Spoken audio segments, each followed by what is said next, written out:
Olá pessoal, bom dia a todos, boa tarde, boa noite. Hoje eu trago como tema musculação e hipertrofia muscular. Hoje a gente vai conversar sobre hipertrofia muscular, esse tema muito empolgante para muita gente. Eu vou trazer algumas informações muito conhecidas, muito básicas, né, que não é novidade para ninguém, mas também vou trazer informações importantes e que muitas vezes alguns de vocês que estão assistindo esse vídeo não conhecem essas informações, né? É claro que eu não vou falar sobre tudo relacionado à hipertrofia, porque esse tema é muito amplo, é muito complexo, mas eu vou trazer algumas informações importantes relacionadas a esse tema bem empolgante na área do treinamento físico, né? Eu vou falando com vocês, eu vou ficar tomando um cafezinho aqui para poder me estimular, tá? A cafeína me estimula demais. Então vamos lá, veja. Em primeiro lugar, a massa muscular ela não está associada apenas à estética, como muita gente pensa, né? A massa muscular ela está associada a desempenho esportivo e à saúde também. Então veja, maiores níveis de massa muscular colaboram para o melhor desempenho em esportes de alto nível, mas também em esportes recreacionais. Porque geralmente essa massa muscular ela vem acompanhada de maior força muscular, maior potência muscular, maior velocidade muscular. E cada esporte específico tem um nível de massa muscular ótimo para o desempenho daquele esporte específico. A massa muscular também está associada à imagem corporal. Muita gente treina por estética. Eu também sou uma dessas pessoas que treina por estética. Na verdade, eu treino por esses três objetivos que vocês estão vendo aqui, esses três pontos aqui. Eu treino por desempenho, porque eu quero força, eu quero potência muscular, eu quero resistência muscular localizada. Eu também quero estética, eu quero melhorar o meu shape. E eu também treino por saúde. Ganhar massa muscular não é só uma questão de estética, é uma questão de saúde também. Por exemplo, quando você ganha massa muscular, você aumenta a sua captação de glicose pelo músculo. Isso é um ponto muito importante para prevenção e tratamento da diabetes. Quando você ganha massa muscular, você aumenta o teu gasto energético, porque você aumenta a taxa metabólica de repouso. Isso é importante para prevenir e tratar a obesidade. Não é tão significativo, esse ponto não tem uma magnitude muito grande, mas é uma forma de você aumentar o seu gasto energético. Existem estudos mostrando uma correlação entre aumento na massa muscular e aumento na densidade mineral óssea. Então, aumentar a massa muscular também é um ponto importante para prevenir e tratar a osteopenia e a osteoporose. Ganhar massa muscular, por exemplo, também diminui a incidência de quedas em idosos. E eu poderia ficar falando aqui uma série de benefícios relacionados à saúde que são proporcionados pelo ganho de massa muscular quando você treina, suplementa e faz tudo certinho para ganhar massa muscular. Então, massa muscular está associada com desempenho esportivo, está associada com imagem corporal, estética e está associada com saúde. Tudo bem? Então, vamos lá. Logo, se massa muscular está associado com tudo isso, eu tenho que procurar melhorar a massa muscular, a minha massa muscular. Então, eu tenho que procurar ganhar massa muscular, caso eu não tenha um nível tão legal de massa muscular. Ou, em algumas situações clínicas, prevenir a perda. Por exemplo, na diabetes do tipo 2, no HIV, no câncer, em idosos com Parkinson, enfim. Então, ou você ganha ou você previne perder. Eu prefiro sempre melhorar, ganhar massa muscular, mas em algumas situações clínicas é complicado você ganhar. Porque mesmo que você dê um estímulo ali específico para ganho de massa muscular, devido à situação clínica da pessoa, a alguma doença crônica específica, você não tem ganho, ou se tem ganho, é um ganho muito pequeno. Muitas vezes você tem perda, então você tem que desacelerar essa perda, na verdade. Ou não perder, manutenção já seria interessante para algumas situações clínicas. Então teria que ser basicamente isso aí. Ou ganha ou previne a perda. E aí vamos lá. Quais os fatores que influenciam a hipertrofia muscular? Não diga que é apenas o treinamento, porque não é. O treinamento é um dos fatores. Eu diria talvez um dos mais importantes, mas não é só ele não, tá? Você tem basicamente os fatores inerentes ao exercício. Vamos pensar aqui a musculação principalmente, né? Porque quando a gente pensa em ganhar massa muscular, a gente pensa na musculação. Você tem os fatores inerentes ao exercício. E dentre esses fatores, aí você tem a tensão mecânica, que pode ser maior ou menor. o estresse metabólico, que pode ser maior ou menor, o dano muscular, que também pode ser maior ou menor, e o volume e intensidade de treinamento. Por que eu estou falando que esses fatores podem ser maiores ou menores? É assim, por exemplo, tensão mecânica. Quando eu vou fazer exercício, eu tenho que ter tensão mecânica. O meu músculo ele cresce a partir do momento que eu aplico tensão mecânica nele. Só que essa tensão mecânica ela pode ser maior ou menor. Por exemplo, se eu utilizo um treinamento com cargas mais altas, a tensão mecânica é maior. Isso é importante para a hipertrofia. Logo, treinar com cargas altas também é hipertrofia. Mas também o estresse metabólico é importante. Por exemplo, se eu treino com menos repetições, ou melhor, se eu treino com mais repetições, tempos de intervalo entre as séries menores e com menos carga, vamos lá, deixa eu organizar as coisas melhor aqui. Se eu treino com menos carga, mais repetições e tempos de intervalo entre as séries menores, eu promovo um estresse metabólico maior no meu músculo. Isso é importante para a hipertrofia. Logo, também treinar com menos carga, fazer mais repetições e ter um tempinho de descanso curtinho também é importante para a hipertrofia. Veja que não tem uma receita de bolo pronta. Tu tem que treinar sempre assim ou assim para ter hipertrofia. Você pode ganhar hipertrofia treinando com mais carga e menos repetições, ou menos carga e mais repetições, tá? Dano muscular. Por que ele é importante? A partir do momento que tu induz dano muscular na tua fibra muscular, o processo de recuperação dessa fibra danificada faz com que ela aumente a área de secção transversa, ou seja, ela fica mais grossa, mais hipertrofiada. E você tem uma participação muito ativa das células satélites nesse processo, né? Elas participam do processo de regeneração das fibras musculares. Só que esse dano ele pode ser maior ou menor, dependendo de alguns fatores. E o primeiro fator é o nível de treinamento dos indivíduos. E acontece assim, pessoas que têm um menor nível de treinamento, pessoas que são destreinadas, apresentam maior dano muscular do que pessoas treinadas. Pessoas treinadas apresentam menor nível de dano muscular. Por quê? Porque o organismo, na medida em que você vai treinando, ele vai se adaptando, se ajustando de forma que ele, para você induzir dano muscular, você tem que aumentar bastante a intensidade do treinamento, entende? Então, na medida que você vai ficando mais treinado, você vai gerando menos dano, a não ser que o estresse imposto à fibra muscular seja bem mais alto. Você vai criando mecanismos que fazem com que as fibras musculares se danifiquem menos. Aí você pergunta, tá, mas peraí, e como é que um cara treinado consegue hipertrofia? Através de outros mecanismos diferentes do dano muscular. Por exemplo, a ativação do eixo celular AKT, mTOR, síntese proteica. Tá? E tem outros fatores também. Um outro ponto que induz maior dano muscular, por exemplo, são protocolos de treinamento com mais carga, menos repetições, tempos de intervalo entre as séries maiores e a velocidade de execução na excêntrica menor. Esse tipo de protocolo de treinamento induz um maior dano muscular. Isso é importante para a hipertrofia, mas não é determinante. Uma coisa pode ser importante, mas ela não é determinante, porque tem outras coisas que colaboram também. E o volume e a intensidade do treinamento, isso influencia. Volume é importante para a hipertrofia, mas existe um limite acima do qual, se você treinar com mais volume, você não vai ter mais resposta. Intensidade é importante para o treinamento, mas parece também existir um limite, tá? Acabou o cafezinho. Estou gravando aqui na cozinha, tá? E você tem os fatores específicos ao indivíduo, ou seja, fatores intrínsecos. Você tem os fatores inerentes ao exercício, né? O que é importante no exercício para eu conseguir hipertrofia, mas tem questões internas, questões intrínsecas, né? E a primeira é a idade. E o que é que nós podemos falar sobre a idade? Quanto mais velho você vai ficando, menor a tua hipertrofia. Menores os percentuais de ganhos de massa muscular quando você submete a intervenções para ganhar massa muscular.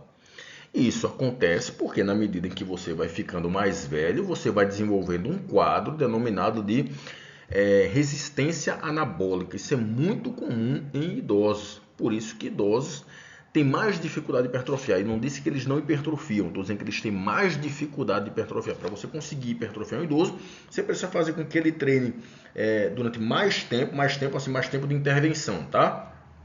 Se um jovem consegue uma hipertrofia significativa com 3 meses, você precisa de 6 meses para o idoso apresentar algum resultado, ou 1 ano, tá? Só para você entender.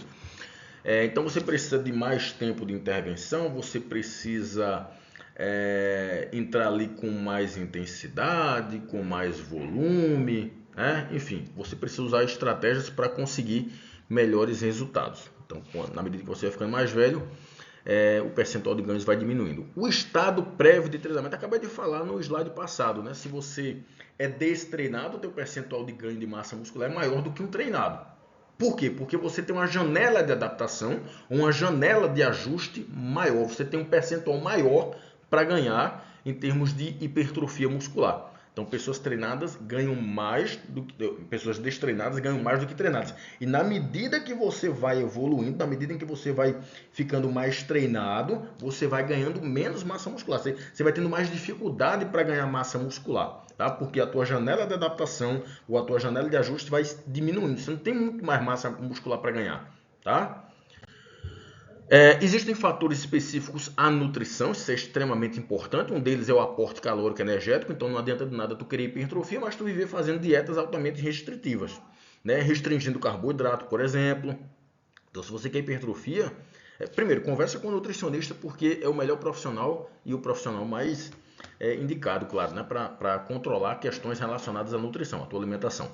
Então, se você quer ganhar massa muscular, mas vive fazendo restrição calórica, aquelas restrições doidas, né? Aquelas restrições muito severas de nutrientes, de calorias, restringe carboidrato, fazendo dieta cetogênica, você vai ter muito mais dificuldade para ganhar massa muscular. Então você precisa de caloria, você precisa de carboidrato. Um outro ponto diz respeito à suplementação, como por exemplo a suplementação com creatina. A creatina é o suplemento mais investigado no mundo. E ele realmente funciona. Ele promove ganho de força e de massa muscular. Esse ganho de força ele é direto porque ele aumenta as concentrações de creatina dentro do teu músculo. E isso permite você treinar com maiores volumes, com maiores cargas, ou seja, você consegue fazer mais repetições para a mesma carga que você pegava antes, você consegue pegar mais peso, enfim, você treina com mais volume, você demora mais a fadigar, você consegue empregar maiores intensidades de esforço, e isso é importante para ganhar massa muscular. Então o ganho de força ele é direto, mas o ganho de massa muscular ele é indireto. Por quê? Não é porque a creatina simplesmente aumenta a tua massa muscular, mas a creatina te permite treinar com maiores volumes e intensidades. E treinando com maiores volumes e intensidades, você consegue ganhar mais massa muscular. Então a creatina funciona para ganho de massa muscular, tá? Esse é um fator inerente, específico à nutrição. E existem outros fatores também, como o sono. Esse ponto é muito negligenciado por muita gente. Se você deseja ganhar massa muscular, você precisa dormir melhor. Se você for um adulto médio, você tem que dormir entre 7 a 8 horas por noite. 7, 8, 9 horas por noite. Se você induz voluntariamente ou involuntariamente restrição de sono, seja lá qual for o motivo, você vai ter mais dificuldade de ganhar massa muscular. Não só de ganhar massa muscular, mas também de perder gordura. Porque privar de sono, restringir o sono, engorda também, tá? Então você precisa regular o teu sono. Por quê? Porque quando você dorme, você regula a secreção de hormônios anabólicos, como por exemplo o GH, que é o hormônio do crescimento, o IGF-1, que é o fator de crescimento semelhante à insulina, né? A testosterona, por exemplo, pessoas que dormem mal têm uma queda significativa na testosterona. Testosterona é importante para hipertrofia muscular, então você precisa dormir melhor, né? E também tem outras coisas também, né? Quando você dorme mal, você induz estresse oxidativo nas células. Isso é um impeditivo importante para dificultar a hipertrofia muscular. Você ganha gordura. Com essa gordura maior no teu corpo, você gera um processo inflamatório de baixo grau, principalmente se você chegou ao sobrepeso e obesidade. E um quadro inflamatório sistêmico de baixo grau impede hipertrofia muscular. Então, se tu quer ganhar massa muscular, durma melhor. Um outro fator é o perfil hormonal, né? Você tem que dar uma olhadinha nos teus hormônios, como é que estão. E cuidado quando a gente fala nisso, Porque a gente pensa logo na testosterona, né? Tem muito médico aí, endocrinologista, que quando você vai nele, ou nutrólogo, ou endocrinologista, nutrólogo, eu não sei se tem outra especialidade, mas é um tal de fazer reposição de testosterona. Todo mundo está com baixa testosterona, não é assim não, tá? Tem uma faixazinha, se você está dentro daquela faixazinha, tá tudo certo, tá? Então olhe para esses dois fatores, sono e perfil hormonal. Vamos começar a falar no estudo. O estudo que eu trago para vocês, esse aí, ele foi publicado no International Journal of Environmental Research and Public Health. Se não me engano, esse estudo foi publicado em 2020, 4 anos atrás. E esse estudo é uma revisão sistemática com meta-análise que verificou o efeito do treinamento resistido no crescimento muscular do corpo todo em adultos saudáveis, né? Em homens adultos saudáveis. Os autores foram esses, eu esqueci a nacionalidade, tem uma maneira de cortar a nacionalidade dos caras, mas vamos lá, vamos conversar sobre esse artigo. Esse artigo ele traz achados, que eu vou mostrar para vocês aqui nos gráficos, que não é novidade para você. Por exemplo, você sabe, antes de eu mostrar os gráficos, eu vou mostrar isso aqui. Esse estudo, ele pegou 111 estudos, né? Essa revisão sistemática com meta-análise pegou 111 estudos, 111 ensaios controlados randomizados, que foram publicados entre 1973 até 2018. E eles mediram hipertrofia através de vários métodos: antropometria, ultrassom, body pod, impedância, DEXA, hidrodensitometria e pesagem hidrostática. Juntando esses 111 estudos, dá um total de 1.927 participantes jovens. E aí, os treinamentos tiveram várias características. Por exemplo, tiveram estudos que utilizaram o método circuitado. Circuito aumenta a hipertrofia? Aumenta, depende de como tu vai usar. Se tu for usar com uma carguinha de 50% sem levar fadiga, aí vai ser inócuo para a hipertrofia. Mas se tu leva fadiga, vai, tá? Rotina dividida tradicionalmente, tipo, um dia peitoral, deltoide anterior, tríceps, abdômen, outro dia costas, bíceps, né? O outro dia membros inferiores e assim vai. Teve estudos que utilizou apenas treinamento para os membros inferiores. Teve estudos que utilizou treinamento físico-militar, que dependendo da forma como ele está configurado, ele hipertrofia. E tiveram estudos que não especificaram como foi esse treinamento. Mas vamos lá. Os treinamentos tiveram durações variadas, de 4 a 24 semanas de treinamento, ou seja, 1 mês até 6 meses de duração. 2 a 6 dias por semana, ou seja, teve gente que só treinou 2 vezes por semana, teve gente que treinou praticamente todo dia, de segunda a sábado. 1 a 50 séries por exercício. Rapaz, eu fui pensando, 50 séries por exercício. O cara pega um exercício, 50 séries daquilo ali. Vamos lá, 2 a 15 repetições por série e cargas de 50 até 89, 90% RM, né? Cargas relativamente leves até cargas bem mais altas. E aí os resultados não te surpreendem. É isso aí que eu pensei que eu ia falar lá atrás. Esses resultados não te surpreendem. Vamos lá. Falando em massa magra, entenda a massa magra, que eu não estou me referindo apenas à massa muscular, estou me referindo à massa magra. Massa magra significa músculo, osso, água, sangue, até cabelo e unha entra na história aí, tá? Pele, órgãos internos, tudo isso é massa magra. E dentro da equação massa magra entra músculo também. Nesse lado aqui que eu estou apontando aqui, você tem os dados dos indivíduos destreinados, tá? Os indivíduos que não treinavam. E aqui os indivíduos treinados. Aqui você tem uma linhazinha, uma retazinha. Se esse losango aqui tiver para cá, significa que o treinamento surtiu efeito para ganho de massa magra. Se ele tiver para cá, o treinamento, além de não surtir efeito, foi negativo, ou seja, perdeu massa magra. Você não está vendo o losango nem aqui nem aqui. O que é que significa? Musculação não causa perda de massa muscular não, de massa magra não. Isso aí você já sabe, né? A novidade é o seguinte, veja que aqui você tem ganho de massa magra para os destreinados e para os treinados. Só que os destreinados, eles estão mais longe, bem mais longe dessa linhazinha. O que é que significa? Eles ganharam massa magra. E observe que os treinados, eles também ganharam massa magra, mas eles estão um pouquinho mais perto dessa linhazinha, significa que eles ganharam menos massa magra do que os destreinados. Lembra que eu falei para vocês? O destreinado ganha mais massa magra do que o treinado. Por quê? Porque a janela de adaptação ou a janela de ajuste dele é maior, ele tem um percentual maior para ganhar de massa magra, certo? Beleza? Vamos lá para o próximo. Aqui a gente está falando em massa muscular magra, ou seja, músculo puro. Aqui os dados dos destreinados e dos treinados. O que é que a gente observa? Os dois ganharam massa muscular, só que o destreinado ganhou mais. Olha, tá vendo que ele está mais longe da linhazinha? O treinado está mais perto. Significa o quê? O treinado ganhou também, mas ganhou menos. Mesma explicação que eu dei no slide passado. Aqui é massa muscular, tá? Massa muscular esquelética. Os destreinados e os treinados. Aqui você está vendo o quê? O treinado, ou melhor, o destreinado, ele ganhou massa muscular. Mas o Eita, pessoal. Meu Deus do céu. O destreinado ganhou massa muscular. Mas o treinado não. Por que não? Veja que o losango, ele toca na seta. Ele não só toca, como ele está praticamente no meio da seta. Eles não verificaram ganho de massa muscular nos indivíduos treinados. Inclusive foram 4 estudos do Gobo, tá? Em 2013. E um só que foi o estudo do Nunes. Eles não viram ganho de massa muscular para os indivíduos treinados. Por quê? Porque provavelmente chegaram ao seu limite, que é determinado por questões genéticas. Então, vamos aos comentários. E o terceiro comentário, eu estou bem em cima dele. Vamos ver se eu me lembro, tá? Eu tenho mania de fazer isso. Em primeiro lugar, o treinamento resistido.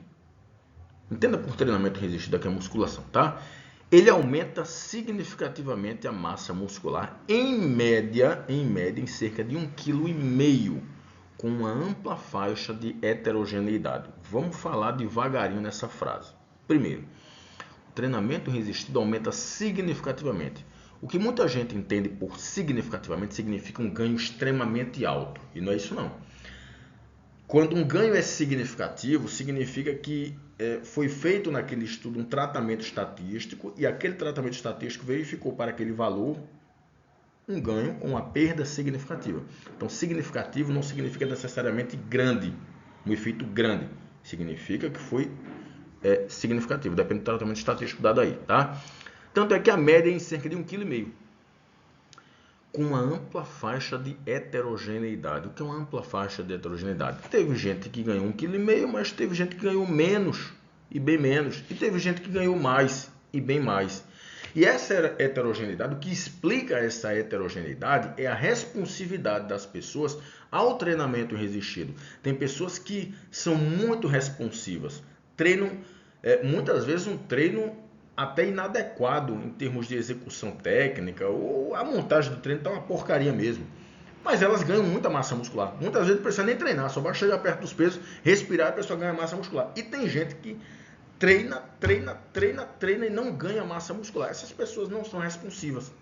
Ou para responder um pouquinho, ela tem que fazer um esforço tremendo. Isso é determinado por uma série de questões genéticas, celulares, moleculares, enfim. Tem uma série de questões que explica isso. Tá? Mas em média 1,5 kg de massa muscular, considerando apenas treinamento. Eu estou considerando apenas treinamento, tá? Segundo achado, os não treinados têm maiores ganhos na hipertrofia. Já falei, né? Por quê? Porque a janela de adaptação ou a janela de ajuste é maior. Então tu tem um percentual maior de massa muscular para ganhar do que uma pessoa que é treinada, que já ganhou muita coisa. Então não vai ganhar mais muita coisa ali, vai ganhar pouca coisa. Terceiro achado, vamos ver se eu consigo lembrar, né? O número de séries explica um maior ganho na hipertrofia quando esse número é relativamente baixo. Lembrei, relativamente baixo, mas sempre dentro de um limite. Vamos comentar sobre isso.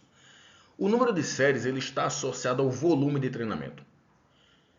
E o volume de treinamento está associado à hipertrofia muscular. Quando a gente fala isso, o que é que as pessoas entendem? Então, quanto maior o volume de treinamento, melhor para a hipertrofia, né? Não. Significa que volume, ele é importante para a hipertrofia, mas existe um limite acima do qual, se você treinar com mais séries, por exemplo, você não vai ter mais ganhos.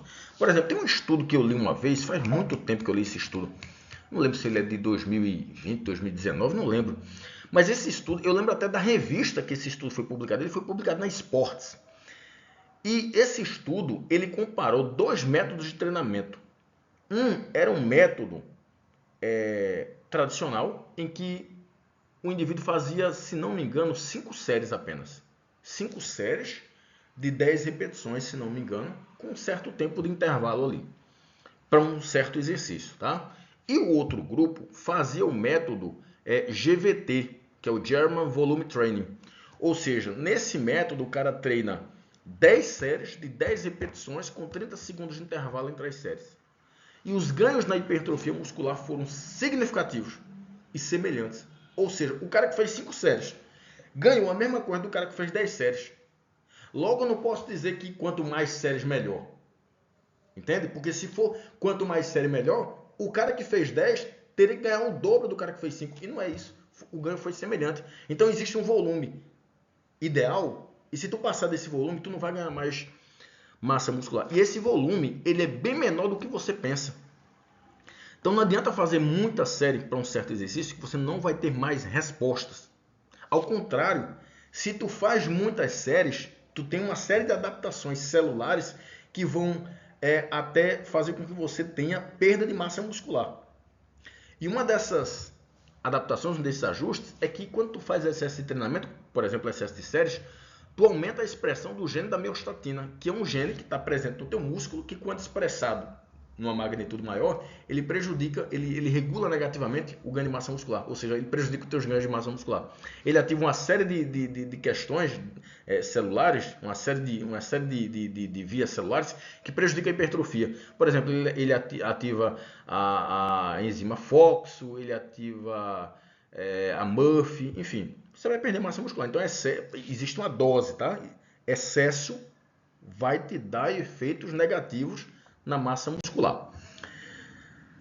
Quarto achado, uma diminuição da hipertrofia tem sido relacionada à idade. Quanto mais velha a pessoa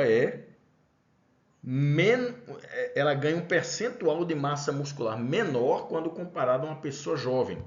E isso tem uma denominação chamada de resistência anabólica. Isso é muito presente em idosos. É por isso que idosos têm mais dificuldade para ganhar massa muscular. Mais uma vez eu vou dizer, eu não estou dizendo que idoso não ganha massa muscular. Eu estou dizendo que ele tem mais dificuldade. Eu preciso demandar mais tempo de intervenção, maior esforço em termos de volume e de intensidade de esforço, para ele ganhar a mesma coisa de uma pessoa que não tem resistência anabólica. Entendeu? Só que isso não aconteceu nesse estudo, porque os participantes tinham em média, tinha uma amplitude de idade ali, entre 18 a 40 anos, ou seja, eram adultos jovens, até de meia idade. 40 anos começa a meia idade, né? Provavelmente, se esse estudo fosse feito com pessoas acima de 40 anos ou até idosos, iria se ver uma dificuldade maior de ganho de massa muscular, porque a resistência anabólica iria se fazer presente. Sexto resultado, uma vez ultrapassado um limite de experiência de aproximadamente 4 anos, isso aí são tudo achados desse estudo, tá? Uma vez ultrapassado um limite de experiência de aproximadamente 4 anos, a capacidade de hipertrofia aumenta. Peraí, calma. Peraí que você agora entrou em contradição, tá? Peraí. Você disse que o cara que é destreinado, ele ganha um percentual maior de massa muscular do que um cara treinado, certo? Porque a janela de adaptação do cara treinado agora é menor, então ele ganha menos massa muscular. E agora tu está dizendo que quando você ultrapassa o limite de experiência de aproximadamente 4 anos, portanto você é treinado, a capacidade de hipertrofia aumenta? Pois é, porque tem outros fatores que entram na história agora. Veja, considerando só treinamento, realmente a tua janela de adaptação diminui, mas acontecem outras coisas na história. O cara que é mais avançado, que está treinando há mais tempo, ele tem um conhecimento mais avançado sobre método de treinamento. Então, ele conhece a pirâmide, a supersérie, o biset, o triset, o drop set, o rest pause, o pausa descanso, o GVT, o SST e por aí vai. Esses métodos de treinamento são métodos avançados de treinamento que têm como principal função te permite treinar com maiores volumes, com maiores intensidades de esforço, o que é importante para a hipertrofia muscular. Então o cara que é mais avançado, ele treina mais forte do que, por exemplo, o cara que é destreinado, que está começando agora, que geralmente está utilizando métodos mais tradicionais de treinamento e vai utilizar isso durante muito tempo. O cara que é treinado, ele tem uma maior adesão ao treinamento. Se brincar, ele vai para a academia de segunda a sexta ou de segunda a sábado. Se a academia abre dia de domingo, ele vai dia de domingo. É o meu caso, por exemplo. Eu só não vou para a academia todos os dias da semana, porque tem 2 dias na semana que eu não consigo ir. Porque eu trabalho, eu preciso viajar, enfim. Aí não dá para treinar. Mas nos dias que eu tô aqui na minha cidade, eu treino todos os dias. Eu gosto de treinar, né? A pessoa que quer treinar também, ela tem uma maior motivação no treinamento. Ela gosta de treinar, entende? Ela é mais motivada, ela quer chegar a um determinado objetivo. Ela gosta, ela não treina por obrigação, ela treina porque ela gosta. Um indivíduo treinado, ele tem uma melhor técnica nos exercícios, ele sabe executar os exercícios com a técnica mais apropriada. Ele muitas vezes nem precisa mais de supervisão, porque em termos técnicos, de execução técnica, ele sabe executar o exercício de uma maneira mais apropriada. E um outro ponto que não é declarado é o uso de esteroides anabolizantes. Alguns indivíduos, treinadores são todos, mas alguns indivíduos treinados utilizam esteroides anabolizantes. E isso colabora demais para ganho de massa muscular. É uma covardia, mas colabora demais para o ganho de massa muscular. Eu falei covardia porque, em comparação com quem não usa, quem usa sai muito na frente, né? É tipo uma corrida, uma Ferrari com um Fusca, né? Basicamente isso. Então, juntando todos esses fatores, é por isso que o indivíduo mais treinado, ele muitas vezes consegue um percentual de ganho maior do que o indivíduo que é destreinado, tá? Se a gente for considerar só essas questões relacionadas a treinamento, ok? Bem, eu espero ter contribuído. Um abraço a todos e até mais.